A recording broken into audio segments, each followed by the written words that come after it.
teman baca, balik lagi di podcast Behind the Book bareng aku Sisi. Dan kali ini aku lagi sama salah satu penulis yang baru aja rilis buku yang berjudul Kelana, yaitu Kak Wangsa. Yeay, halo semuanya, salam kenal. Aku Wangsa Loka, penulis dari buku Kelana. Oke, selamat datang Kak Wangsa di podcast kita hari ini. Aku mau nanya dulu nih, Kak Wangsa apa kabar hari ini? Aku kabarnya baik banget karena kemarin baru habis tanda tangan 2000 buku, jadi super excited. Super excited banget. Super excited banget. Dan tadi baru aja selesai ada acara juga ya Kak? Iya betul, habis talk show juga dan sekarang mau podcast di sini. Super semangat. Semangat banget untuk menceritakan buku ini. Oke. Kira-kira Kak Wangsa nih akhir ini kegiatannya apa aja sih Kak? Aku akhir-akhir ini kebanyakan kegiatannya berkutat pada buku Kelana, tapi aku lagi merencanakan untuk traveling, jadi aku bakal traveling hampir sebulan dalam minggu depan. Itu cukup persiapannya agak deg-degan ya. Berarti apa traveling itu jadi agenda bulanan Kak Wangsa atau emang ada di waktu-waktu tertentu aja? Sebenarnya ada di waktu-waktu tertentu. Aku kalau di tahun 2025 ini mengusahakan supaya travelingnya itu nggak terlalu intens kayak tahun sebelumnya, karena aku mau fokus sama buku juga. Jadi traveling itu aku lakukan ketika memang ada pekerjaan aja. Gitu, oke. Sekarang kita mulai masuk ke pertanyaan tentang buku Kelana nih. Boleh diceritain dulu nggak sih Kak ke teman-teman lagi nonton hari ini, ke teman baca semua, kira-kira buku Kelana ini isinya tentang apa sih? Buku Kelana itu isinya tentang banyak hal, tapi lebih kepada aku akan menekankan ini tentang self-improvement, terutama bagi mereka yang baru memasuki usia 20-an. Karena dari bab pertamanya aku menuangkan sebuah kisah yang cukup relevan ya di kita semua, yaitu tentang patah hati. Tapi bagaimana dari patah hati itu kita akhirnya move on dengan cara melakukan sebuah perjalanan. Nah, aku ingin menceritakan tentang perjalanan yang aku tempuh selama beberapa tahun, yang awalnya aku kira ketika aku melakukan perjalanan itu bakal bikin aku move on. Tapi ternyata ketika aku melakukan perjalanan, hasil akhirnya tuh aku bukan move on gitu aja, tapi kayak hal yang bikin aku move on adalah ketika aku tahu bahwa aku mencintai hidupku dalam perjalanan itu. Jadi yang kayak bukan karena orang baru, bukan karena apa, tapi karena ya aku emang mencintai hidupku aja gitu. Tadi udah di-mention nih Kak Wangsa suka jalan-jalan. Ada nggak sih Kak? Kenapa sih Kak Wangsa tuh suka jalan-jalan? Ini adalah satu topik yang unik ya, karena ketika aku awal kali memulai perjalanan, apalagi sebagai seorang solo traveler, itu kayak di negara kita agak kurang umum nih perempuan tapi pergi kemana-mana melalang buana sendiri gitu ya. Tapi satu hal yang kenapa bikin aku suka melakukan perjalanan adalah karena dari sekian banyak aktivitas, aku merasa ketika aku melakukan perjalanan, aku bisa menaruh diriku tuh sebagai prioritas utama. Jadi yang aku pedulikan dalam perjalanan itu adalah tentang keselamatanku, tentang apa yang aku makan. Dan ternyata ketika melakukan hal itu adalah sesuatu yang menyenangkan gitu. Karena yang aku pikirkan adalah tentang keselamatanku, tentang diri aku, tentang itinerary-nya akan seperti apa. Terlebih ketika aku melakukan perjalanan seorang diri, aku merasa aku jatuh cinta ketika aku melihat diriku yang berani. Jadi kayak ke satu tempat yang baru dan menaklukkan tempat itu, ada sebuah keberanian yang aku cintai dan aku suka sekali melihat versi diri aku di sana. Iya, aku ngerti sih kadang kalau misalkan jalan-jalan sendiri tuh kayaknya kalau kesini aku seneng gak ya gitu. Betul. Ini baik gak ya buat diri aku betul. gitu. Berarti itu yang bikin Kak Wangsa suka jalan-jalan. Jadi intinya kayak jadi bisa memprioritaskan diri sendiri dalam perjalanan itu gitu. Karena kan ya kita yang involve ada di sana, jadi kayak nggak ada orang lain yang kita pikirkan selain diri kita sendiri sih di sana. Oke, dari jalan-jalan itu apa itu yang bikin Kak Wangsa naruh judul buku Kelana? Jadi dulu nama panggung ibaratnya ya. Nama aku kan Wangsa Loka, tapi nama panggung aku adalah Kelana Saka. Jadi Kelana Saka itu adalah berkelana dengan Wangsa Loka. Jadi aku singkat jadi Kelana Saka, dan karena ini bukunya tentang perjalanan, kayaknya kata kelana itu sangat relevan deh untuk menceritakan isi bukunya. Oke. Tapi menurut Kak Wangsa nih, untuk teman baca yang lagi nonton, penting gak sih melakukan perjalanan? Kalau ditanya penting nggak penting, sebenarnya kalau tujuannya adalah memprioritaskan diri sendiri, kita punya banyak sekali opsi kegiatan untuk memprioritaskan diri sendiri. Tapi kenapa bagi aku perjalanan itu penting? Karena dari kita melakukan perjalanan, kita melihat satu sisi dunia yang berbeda, yang nggak umum kita lihat biasanya. Dan itu membuat kita jadi kayak ibaratnya lagi di toko kacamata, kita nyoba-nyoba kacamata, ngeliat dunia dari kacamata ini, ngeliat dunia dari kacamata ini. Belum lagi ketika kita kenal sama orang baru di dalam perjalanan itu, kita cerita-cerita, ada kacamata baru lagi, dan membuat kita ngelihat kalau oh ya ternyata dunia itu tidak sehitam putih yang kita lihat pada umumnya, dan itu bisa membuat kita melihat sesuatu yang jauh lebih beragam dan less judgment juga sih, karena kita jadi bisa memahami bahwa oh ya emang di dunia itu ada banyak kejadian gitu, jadi nggak pakem akan satu hal. Itu sih yang kenapa aku ngerasa mungkin perjalanan bisa jadi sesuatu yang kamu pertimbangkan.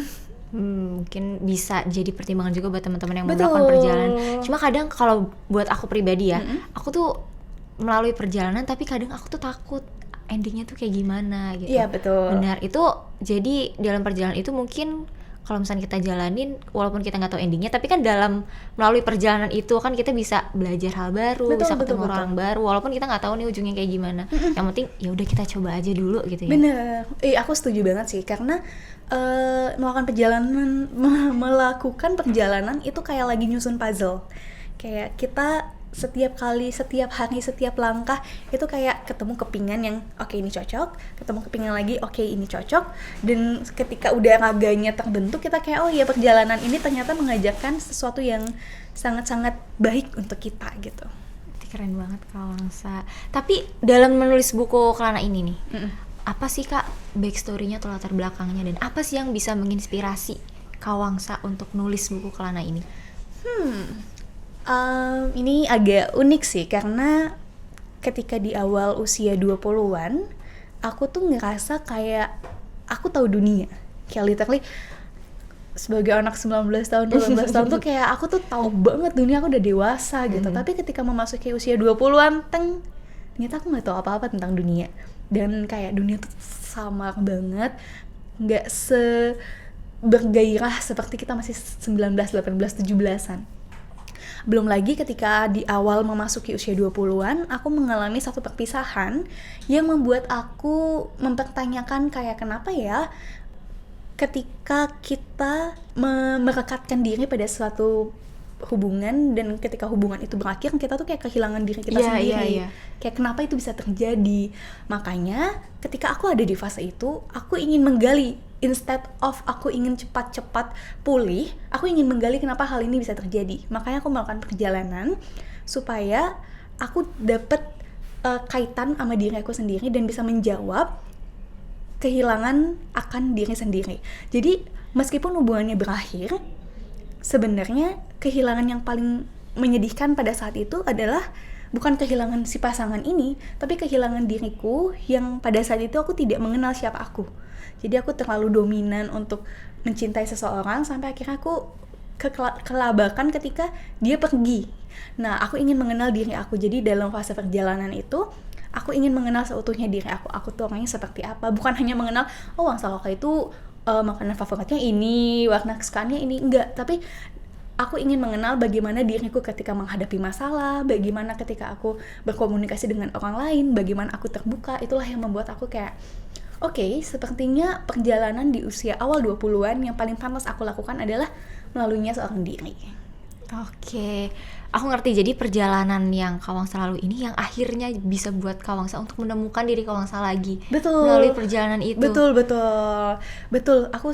Aku merasa seperti itu sih, karena kayak pada akhirnya yang kita kan selalu ngerasa separuh ya, dan selalu pergi ke banyak tempat untuk mencari di mana sih rumah yang utuh itu gitu.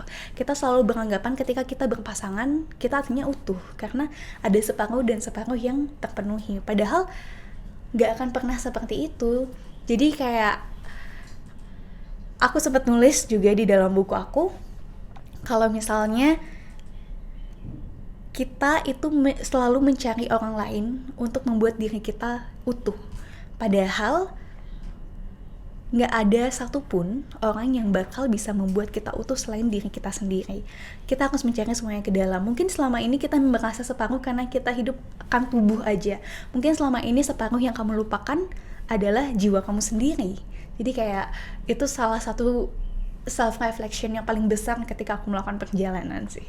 Karena tadi Kak Wangsa udah mention itu, aku juga mau nanya nih. Jadi di buku Wangsa ini kan ada tulisan yang Kak Wangsa tulis kalau ketika diri sendiri juga bagian dari menata diri. Betul. Itu bisa relevan ya sama yang tadi Kak Wangsa bilang? Iya, betul. Karena aku percaya ketika kita sendiri, kita ngasih jeda sama semua distraksi yang ada dan cuman fokus dengerin apa isi hati kita. Karena selama ini hati kita, aku ngerasa hati kita tuh selalu berbicara dengan intuisi, dengan apa.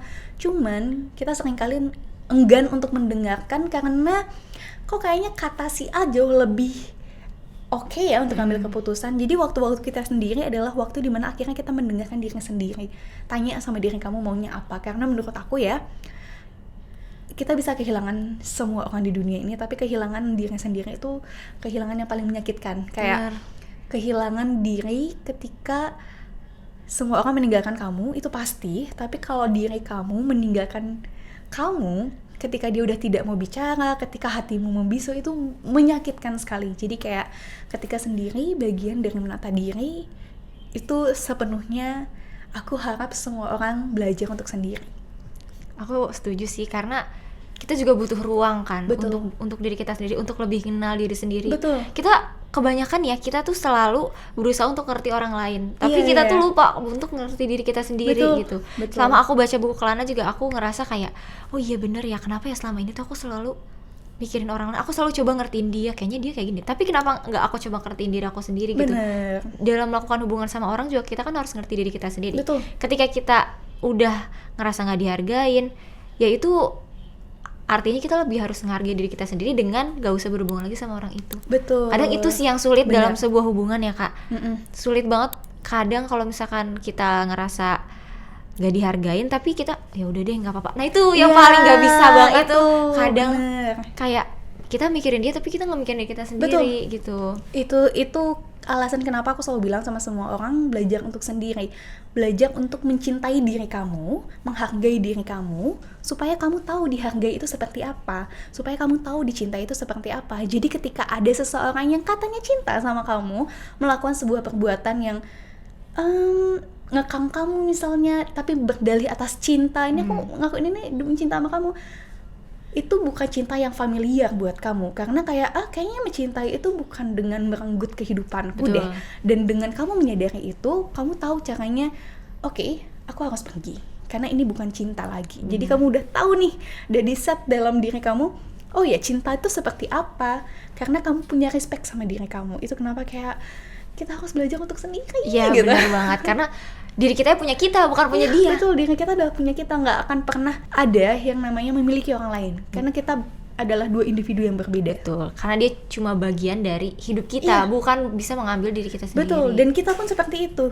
Dia tidak akan pernah menjadi milik kita. Betul. Dia adalah miliknya dia sendiri. Betul. Nah kalau dari buku Kelana ini kan jadi perjalanan pribadi. Iya, betul. Perjalanan pribadi Kak Wangsa yang Kak Wangsa tuangkan dalam sebuah buku. Betul. Buku ini kan buku perjalanan pribadi. Betul. Buku perjalanan pribadi Kak Wangsa. Jadi cerita personal Kak Wangsa. Iya. Gimana sih cara Kak Wangsa untuk membagikan perjalanan pribadi atau cerita pribadi Kak Wangsa ke pembaca? Sebenarnya itu adalah sesuatu yang cukup berat ya, karena sebenarnya timeline dari buku Kelana tuh bukan kejadian yang baru-baru aja gitu, kayak bukan setahun yang lalu, bahkan itu bertahun-tahun yang lalu. Jadi ketika aku pertama kali menulis, ada banyak memori yang emang udah dikuburnya dalam-dalam, harus digali lagi untuk dirangkai kata-katanya, dan itu membuat aku cukup emosional juga pada saat itu, karena kayak wah, kita harus menggali luka lama dan harus berdamai lagi setelahnya. Tapi ini ada fun fact, ketika aku menggali semua luka itu, aku merasa aku sudah ada di tahap yang aku bisa legowo aja sama semua kejadian. Makanya aku sempat nulis juga di buku aku, bahkan ketika aku kembali kepada masa lalu, atau bahkan ketika aku bisa memutar waktu, aku akan tetap memilih tumbuh dengan luka-luka yang sama. Karena kalau bukan karena luka-luka itu tidak akan pernah membentuk aku sampai sekarang. Jadi ketika naskah ini udah selesai, ini ada fun fact, aku nyetor naskah ke editor, terus aku masih menunggu feedback segala macam, terus aku melakukan meditasi selama 7 hari, namanya Tata Brata. Jadi di dalam meditasi itu aku nggak ngomong, nggak baca, nggak nulis selama 7 hari. Jadi yang aku lakukan setiap hari itu cuma meditasi. 7 hari kamu nggak ngomong? Nggak ngomong. Nggak ngomong. Berarti ngapain aja tuh Kak sehariannya? Seharian tuh kayak kita tuh bangun dari jam 4 pagi, meditasi, dengerin ceramah, meditasi, makan, istirahat, meditasi, denger ceramah, kayak gitu selama 7 hari. Dan itu yang bikin aku justru merasa oke, aku kayaknya fulfill deh untuk memberikan cerita aku kepada banyak orang. Karena aku juga berkali-kali membaca naskahku, jangan sampai tulisan yang aku buat itu justru akan menyakiti orang lain gitu. Jadi aku benar-benar, makanya aku juga bilang sama pembaca aku bahwa ketika aku menulis naskah ini, aku menulis dalam keadaan aku sedang mencintai. Mencintai siapa? Mencintai hidupku. Jadi naskahnya pun aku rangkai dengan banyak sekali kata cinta. Jadi kayak aku berharap semoga yang baca tahu ya kalau misalkan yang ingin aku sampaikan adalah bahwa aku mencintai mereka. Mungkin bukan dengan secara gamblang aku bilang I love you buat kalian, tapi kayak sesederhana aku merangkai kata-kata indah dari seorang pengelana. Tadi aku kepikiran juga nih karena Kak Wangsa mention itu selama 7 hari nggak ngomong. 7 hari nggak ngomong. Tapi tetap aja dong dalam hati kita pasti ngomong sama diri kita sendiri pada saat itu. Jadi pasti ngomong ini kayak gini. Jadi kita ngerasa kita ngomong sama diri sendiri dan kita jawab juga dalam diri sendiri. Dan itu pasti bisa bikin Kak Wangsa lebih mengenal diri sendiri juga. Justru tujuan untuk tidak bicara, tidak menulis dan tidak membaca itu supaya kita bisa masuk ke dalam diri kita. Jadi kita beneran, wah itu aku kayak experience yang sangat-sangat luar biasa ya. Kalau aku ditanya mau lagi, aku mau. Kalau ada yang 2 minggu, aku bakal ikut deh kayaknya. Iya, makanya tadi aku juga baru kepikiran, kalau kita ngomong sama siapa-siapa, tapi kan kita tetap ngomong dalam hati, dengan diri sendiri gitu loh. Berarti selama 7 hari aku harus deal dong sama semuanya yang ada di dalam diri aku. Dan apa ya, itu tuh kayak kamu lagi jadi gelas kosong, tapi kayak ada nih sampah-sampah di dalam gelas itu, entah itu percikan yang apa ya, yang nodanya susah hilang. Jadi gimana selama 7 hari entah kamu berdamai atas percikan-percikan itu, atau kalaupun nggak bisa berdamai, setidaknya kamu bisa melalui itu, tapi kali ini dengan ilmu. Jadi kayak wah, itu sih, itu yang membuat aku kayak oke, kayak naskah Kelana ini siap deh, karena aku pribadi sudah selesai sama semuanya dan aku siap membagikan semua cerita ini.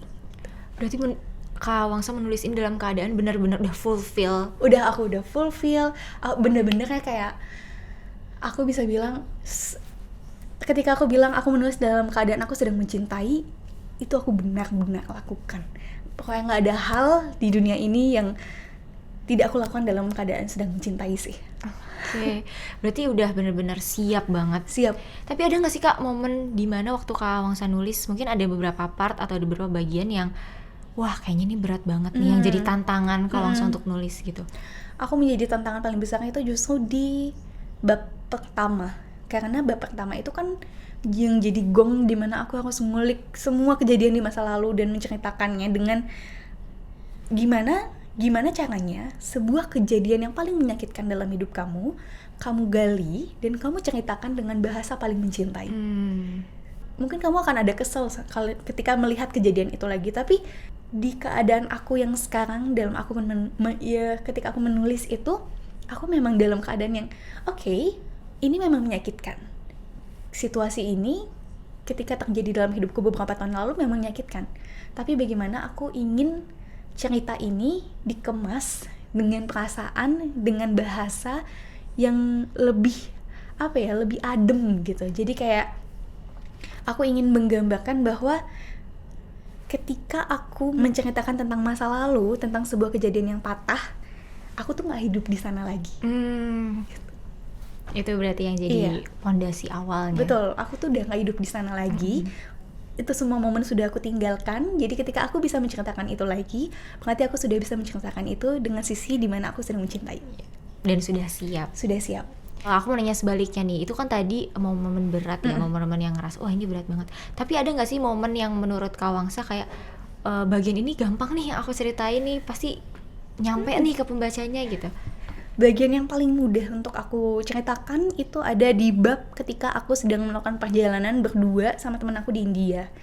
Karena aku nggak tahu kenapa, mungkin aku juga akan terdengar sebagai orang gila karena pada saat itu aku ada di satu tempat terpencil di India, di bagian Kashmir, dan di sana itu ada padang rumput yang luas banget kilometeran. Satu-satunya penginapan di sana adalah penginapan tempat aku tinggal. Dan isinya penginapan itu di hari terakhir semuanya cowok-cowok. Aku tuh cewek sendiri di sana. Tapi kenapa aku bilang itu adalah bagian paling mudah untuk diceritakan? Karena di hari itu si pemilik penginapannya nyuruh aku untuk nulis perjalananku. Jadinya kayak apa ya? Bahkan ketika aku sendiri, semesta itu ngasih kita orang-orang yang kita nggak kenal dia siapa untuk nemenin perjalanan kita. Dan itu bikin aku jadi merefleksikan, bahkan ketika aku bener-bener sendiri, aku tuh nggak pernah ngerasa sendiri loh. Iya. Tetap ada aja orang yang bantu aku, orang yang menyayangi aku. Jadi kayak aku benar-benar waktu itu di dalam buku ini aku menceritakan bagian paling terakhir adalah tentang menyadari bahwa memilih orang adalah hal yang sangat krusial dalam hidup. Entah itu teman makan, teman ngobrol kayak kita aja sekarang deh, itu hal yang sangat krusial loh. Gak gampang loh memilih orang, tapi dari perjalanan itulah yang bikin aku kayak oke, kayaknya aku tahu deh aku harus memilih orang-orang yang seperti apa. Dari banyaknya tempat yang Kak Wangsa kunjungi, berarti yang India ini yang paling menurut Kak Wangsa gampang aku ceritakan gitu. Iya, betul. Aku pengen nanya nih, aku penasaran banget, di mana tempat yang paling menurut Kak Wangsa itu tempat di mana Kak Wangsa paling menemukan diri Kak Wangsa sendiri, yang Kak Wangsa baru sadar gitu. Aku itu baru yang benar-benar menemukan ya. Kalau fulfillnya itu ketika aku perjalanan India yang tadi. Kenapa? Karena dari semua perjalanan yang pernah aku lakukan, aku merasa pulang ke rumahku adalah oke, aku pulang membawa pengalaman. Tapi ketika dari India ini, aku pulang bukan hanya membawa pengalaman, tapi aku membawa diriku yang sudah benar-benar full untuk kembali ke rumah. Kayak oke, kayaknya ayo, masalah apa dalam hidup aku bisa maju aja lah. Ya, maju aja lah udah gitu. Ya makanya aku kayak wah, perjalanan di India yang terakhir itu perjalanan yang aku tuh nggak pernah bilang aku suka India, tapi India adalah negara yang paling membentuk aku. Jadi makanya kayak kenapa Kelana Saka itu akan sangat melekat banget sama India, karena India tuh yang paling membentuk aku. Dari struggle-nya negara itu, dari ketidaknyamanannya negara itu, aku ngerasa justru aku sangat terbentuk dari negara itu. Jadi kayak wah, itu perjalanan yang wow. Tapi Kak, ada beberapa orang nih yang justru jalan-jalan atau pergi ke luar negeri ya, sesimpel pergi ke luar negeri aja tuh buat kabur, kayak buat escape aja dari dunia dia yang sekarang gitu. Itu sama juga nggak sih sama Kak Wangsa? Kan Kak Wangsa keluar untuk menemukan diri sendiri, tapi malah ada beberapa orang yang keluar untuk kabur gitu. Mungkin bisa dibilang sama tapi nggak sama gitu. Jadi tapi kalau misalkan dibilang keluar untuk kabur, akan lebih pantas ketika kita mendefinisikannya keluar untuk jeda mungkin ya. Karena ketika kita pulang kita masih punya masalah yang sama untuk dihadapi. Tapi ketika kita punya jeda sebentar, kita mempersiapkan diri untuk menghadapinya ketika kita pulang. Dan itu juga hal yang aku alami sih sebenarnya. Jadi ketika ada satu masalah, oke, ini kayaknya masalah gede banget deh. Wah, butuh tenaga nih buat menghadapinya. Oke, aku bakal pergi dulu sebentar, fulfill diri aku untuk menghadapi masalah ini, dan ketika aku pulang, aku akan bisa menghadapinya dengan jauh lebih baik dibandingkan sebelum aku melakukan perjalanan. Berarti perjalanan ini juga bisa jadi jeda ya, selain untuk menemukan diri sendiri, untuk apa ya, memberikan kita jeda dan memberikan kita space gitu. Untuk bisa kita menghadapi masalah yang kita ada di hidup kita gitu. Iya, aku setuju karena beberapa orang tuh sempat bilang kayak kalau ada masalah ya langsung aja gini-gini. Aku bukan tipikal yang kayak gitu, karena aku takut ketika aku menghadapinya dalam keadaan aku tidak baik-baik saja, kata-kata yang keluar dari mulutku tuh jadi pisau buat orang lain. Aku setuju banget itu. Jadi oke, kasih aku jeda sebentar, aku akan berpikir sudut kamu, sudut aku, tengah-tengahnya kita, dan bagaimana cara untuk menyampaikan itu supaya kita tidak berdebat untuk menang, kita berdebat untuk memahami dan mencari solusi. Udah, karena kayak nggak bisa nih kita gontok-gontokan buat menang gitu. Ini yang mau dimenangin siapa nih, egonya atau kitanya gitu. Entah itu masalah tentang pertemanan, cinta, keluarga atau apa. Jadi kayak kayak punya jeda dan berpikir kembali itu adalah sesuatu yang penting sih menurut aku juga setuju banget kalau jeda ya. Aku ada beberapa momen di mana aku ada masalah general atau masalah cinta atau masalah pertemanan, aku ngerasa diri aku tuh belum siap gitu loh untuk melangkah ke fase itu. Jadi aku ngambil jeda buat diri aku sendiri, tapi aku ngasih jedanya tuh bukan kayak aku tiba-tiba ngejauh, aku tiba-tiba pergi, tapi aku bilang ke orang-orang yang terlibat kayak aku kayak butuh space deh buat. Aku juga jelasin kenapa alasan kayak gitu, jadi dia juga bisa ngerti dari sisi dia dan dia juga bisa kasih waktu untuk diri dia berpikir. Betul. Dan kita juga bisa mikir bukan cuma buat kita, bukan cuma buat dia, tapi buat apa sebab akibat nih kalau misalnya kita melakukan hal itu. Jadi aku setuju banget, jeda itu penting banget buat hidup kita. Buat kita penting banget.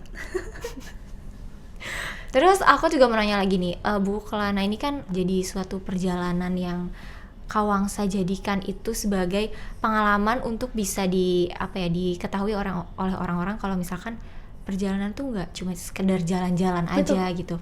Ada nggak sih Kak pesan yang pengen Kawangsa sampai lewat buku Kelana ini untuk teman-teman, dan ada nggak sih part yang pengen Kawangsa highlight gitu untuk yang baca nanti? Wow, yang pengen aku sampaikan sama teman-teman itu selalu tentang belajar untuk sendiri sih. Kayak dimanapun pertanyaan ini akan dilemparkan kepadaku, aku akan selalu bilang belajar untuk sendiri. Karena aku juga bakal selalu bilang kalau semua orang tuh bakal ninggalin kita, dan itu bener loh. Itu tuh bukan sesuatu yang Allah bisa dipikirkan nanti, enggak. Kita nggak pernah tahu. Kalau kan pada bilang kayak, ya elah kamu masih muda, kamu punya banyak waktu. Gimana caranya kita bilang kita punya banyak waktu di saat kita nggak tahu seberapa banyak waktu yang tersisa? Betul. Jadi gimana? Banyak atau enggak? Jadi kita harus bisa mempersiapkan diri juga ya sebelum saat itu terjadi. Betul. Jadi kayak kalau dibilang, tapi serem banget sih ngomongnya kok kayak gitu. Loh, justru ketika kamu menyadari itu, kamu mempersiapkan diri loh, kamu ingin hidup seperti apa.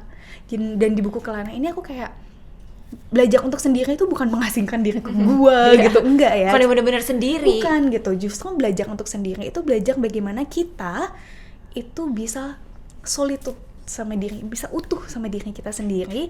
Dan itu perjalanan seumur hidup, itu nggak bisa ditempuh 1, 2 tahun, 3 tahun, itu perjalanan seumur hidup dimana kita bisa berkawan sama diri kita sendiri.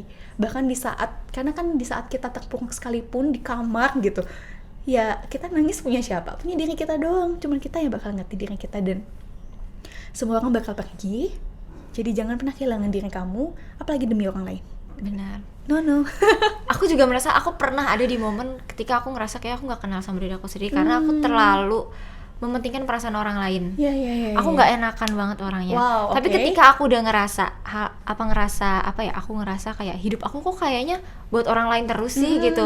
Itu penting banget untuk ngerasa sendiri, tapi di momen itu cara aku untuk bisa kenal diri aku sendiri tuh emang bener-bener gak sendiri. Ada keluarga aku, ada teman-teman aku yang bantu aku. Walaupun secara mereka nggak bilang kayak ayo gue bantu gini-gini, enggak, tapi dengan kehadiran mereka pun itu bisa membantu aku untuk menemukan diri aku sendiri gitu. Bener-bener. Jadi kayak ketika aku bilang sendiri itu bukan berarti kamu nggak boleh pacaran, nggak boleh suka sama orang, enggak. Tapi at least dalam 24 jam waktu kamu punya waktu untuk dirimu aja.